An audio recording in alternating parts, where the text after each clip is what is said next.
કે ભાઈબંધ અત્યારે પહેલાં જેવો જમાનો જ નથી રહ્યો. પહેલાં તો બધા છે ને ટાઈમ કાઢીને આવતા, રાત રોકાવા આવતા, બધા હારે આમ મસ્તી ને બધું આમ મોજ શોખ વાડીઓમાં બધા કરતા. જ્યાં વાડીઓમાં લોકો રહેતા, જ્યાં ગામડાના લોકો હતા ને એ મોજ શોખ જીવન જીવતા. અત્યારે જો કે એ બધા આમ કામમાં આવી ગયા ને પૈસા ભેગા કરવા માંડ્યા બધાય. એટલે અત્યારે કોઈને એક સેકન્ડનો પણ ટાઈમ નથી. હવે જે લોકો પહેલાં બે બે ત્રણ રાતું રોકાતા એ અત્યારે ફોન કરવાની નવરાશ નથી, બોલો. હવે એમાં પછી રોકાવાની ક્યાં વાત જ રહી.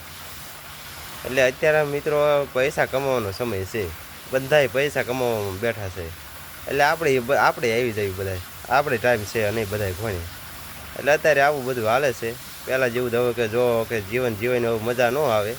પહેલાં જે હતું એ ઘડિયા સમયે કે આપણે નાનપણમાં એ બધું હતું ત્યારે મજા આવતી. અત્યારે હવે ઘણું આમ એવું લાગે છે કે આના કરતાં આપણે પહેલાં નાના હતા ને એ વખતે સારું હતું. આ સુવિધા વધતી જાય એમ તો કોઈને ટાઈમ નથી રહેતો, બોલો. આવું છે અત્યારે બધાનું જીવન. તમારું શું કહેવું? કોમેન્ટમાં જણાવજો.